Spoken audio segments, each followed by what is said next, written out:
नमस्कार मेरे प्यारे बच्चों। अगर हमारे पास कोई चार्ज कैपेसिटर है और उसको हमने दूसरे चार्ज या फिर अनचार्ज किसी भी कैपेसिटर से कनेक्ट किया है तो वहां पर चार्ज का रीडिस्ट्रीब्यूशन होगा और चार्ज फ्लो होगा। क्यों? क्योंकि पोटेंशियल डिफरेंस है। चार्ज के फ्लो होने के लिए एक ही चीज रिस्पॉन्सिबल है, that is the potential difference. अगर पॉजिटिव चार्ज है तो पॉजिटिव चार्ज हमेशा हायर पोटेंशियल से लोअर पोटेंशियल की तरफ फ्लो होता है। मतलब अगर आपने दो कैपेसिटर कनेक्ट किए तो उनके अंदर कितना चार्ज है या उनका कैपेसिटेंस कितना है उस पर डिपेंड नहीं करेगा, पोटेंशियल डिफरेंस कितना है उस पर डिपेंड करेगा चार्ज का फ्लो। ठीक है, अगर हमने एक कैपेसिटर लिया है जिसका इनिशियल पोटेंशियल V1 है और इसका कैपेसिटेंस C1 है और इसको हमने एक दूसरे कैपेसिटर से कनेक्ट किया है जिसका पोटेंशियल V2 था, मतलब V2 पोटेंशियल तक हमने उसको चार्ज कर रखा है और कैपेसिटेंस C2 था। तो यहां पर चार्ज का रिडिस्ट्रीब्यूशन होगा और चार्ज फ्लो होता रहेगा होता रहेगा होता रहेगा। कब तक? जब तक कि पोटेंशियल सेम नहीं हो जाता है। तो दोनों के अक्रॉस कॉमन पोटेंशियल, एक जैसा इक्वल पोटेंशियल हो जाएगा इक्विलिब्रियम पर। तो हम लिखेंगे एट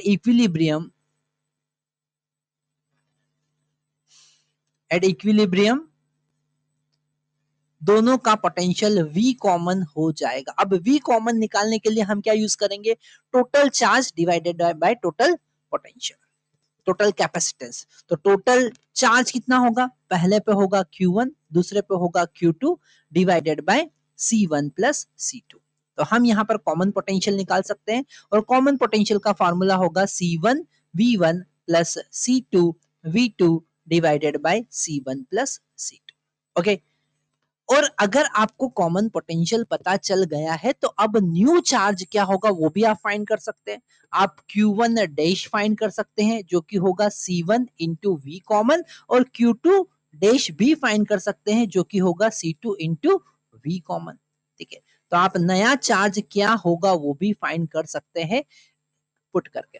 ओके, अच्छा, इस प्रोसेस में हमेशा एनर्जी का लॉस होगा, हमेशा एनर्जी का लॉस होगा। तो loss of potential energy, electrostatic potential energy का लॉस हमेशा होगा और वो फॉर्मूला होता है 1/2 C1 C2 divided by V1 plus C1 plus C2 into V1 minus V2 whole square.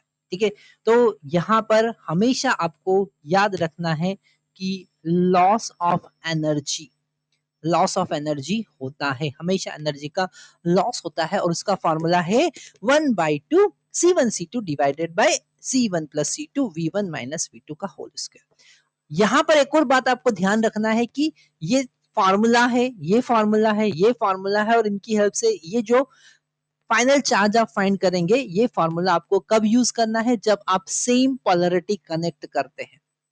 पर अगर अपोजिट पोलैरिटी कनेक्ट करेंगे तो क्या होगा? अपोजिट पोलैरिटी कनेक्ट करेंगे तो यहाँ बीच में माइनस होगा और यहाँ पर माइनस की जगह प्लस होगा। ठीक है, तो ये सारा फार्मूला आप लिख लीजिए। इसी से रिलेटेड हम नेक्स्ट क्वेश्चन हमारे स्क्रीन पर सॉल्व कर रहे हैं। क्वेश्चन में गिवन है a capacitor of capacitance C not is charge to the potential V not isolated, है ना। हमने यहाँ पर एक कैपेसिटेंस लिया है जिसका एक कैपेसिटर लिया जिसका कैपेसिटेंस सी नॉट है और उसको हमने वी नॉट पोटेंशियल से चार्ज किया है। आगे कहते हैं वो a small capacitor C repeatedly charge from it, बार बार उससे हम चार्ज करते हैं। ठीक है, वो बड़ा कैपेसिटर है, छोटा कैपेसिटर हम बार बार उससे चार्ज करते हैं। एंड डिस्चार्ज, उसको चार्ज किया, डिस्चार्ज हो गया, फिर चार्ज किया, फिर डिस्चार्ज हुआ, फिर चार्ज किया, फिर डिस्चार्ज हो गया। ठीक है, एन टाइम्स, ये प्रोसेस हम एन टाइम्स रिपीट करते हैं और जो reducing the potential of large capacitor to V, तो ये जो बड़ा वाला कैपेसिटर हमने लिया था जिसको हमने वी नॉट से चार्ज किया था जिसका कैपेसिटेंस सी नॉट था, उसका पोटेंशियल धीरे धीरे धीरे धीरे डिक्रीज होके वी हो जाता है। हमको सी का वैल्यू फाइंड करना है और हमको ये भी बताना है कि whether the charge on C not can be completely remove by this method, क्या हम कंप्लीटली उसको रिमूव कर सकते हैं? तो हम एक बार चेक करते हैं क्या कॉन्सेप्ट यूज करेंगे। सबसे पहले अगर हमने इस पर एक अनचार्ज, इसके साथ में एक अनचार्ज कैपेसिटर, छोटा सा कैपेसिटर सी कनेक्ट किया जिसका कैपेसिटेंस सी है, पैरेलल में कनेक्ट किया, तो यहां से चार्ज फ्लो होगा डेफिनेटली, और दोनों चार्ज हो जाएंगे, इसमें से चार्ज डिक्रीज होगा और इसमें चार्ज स्टोर होगा। तो नया कॉमन पोटेंशियल एक बार कनेक्ट करने के बाद क्या होगा, अगर हमने कॉमन पोटेंशियल का फॉर्मूला देखा C1V1 plus C2 divided bye C1 plus C2, तो यहां पर C1 जो है वो है C0, V1 जो है वो है V0 और V2 यहाँ पर जीरो है। ये जो हमने कनेक्ट किया है सेकंड कैपेसिटर, इसके अक्रॉस कोई चार्ज कोई पोटेंशियल नहीं था, ये अनचार्ज था, तो यहाँ पर जीरो लिखा divided by C not plus C. मतलब एक बार हमने कनेक्ट किया तो C not divided by C not plus C into V not times हो जाता है। ठीक है, इतने टाइम्स हो जाता है। अगर हम V2 की बात करें, now now second time, okay, दूसरी बार हमने कनेक्ट किया तो V2 कितना हो जाएगा, अब इसका पोटेंशियल तो V नॉट की जगह कितना हो गया, V1 हो गया, तो हम फार्मूला लिखेंगे C not into V1 divided by C plus C not. Okay, और यहाँ पर V1 का वैल्यू पुट कर देंगे, तो V2 का वैल्यू हमको मिलेगा C not divided by C plus C not into V1 का value C divided by C plus C not into V not. तो V2 हमको मिलेगा C not divided by C plus C not का whole square into V not. तो यहां पर आप देख रहे हैं कि हर बार C divided by C plus C not divided by C plus C not times वो क्या हो रहा है, रिड्यूस हो रहा है। ठीक है, तो n टाइम की अगर बात करेंगे तो यहां पर C not divided by C plus C not raised to power n times V not हो जाएगा।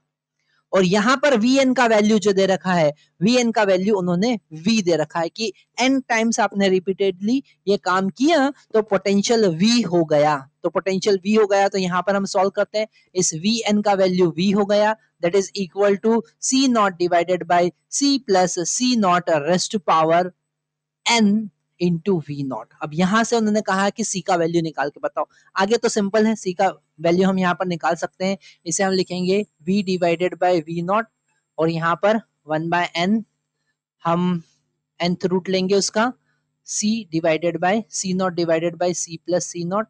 ओके, अगर हम क्रॉस मल्टीप्लाई करते हैं तो C plus C not is equal to C not V not divided by V raised to power 1 by n हमको मिलेगा, और इसको नेगेटिव साइड हम लेकर जाएंगे, तो नेगेटिव साइड लेकर जाएंगे तो C का वैल्यू हमको मिलेगा C not V not by V raised to power 1 by n minus C not.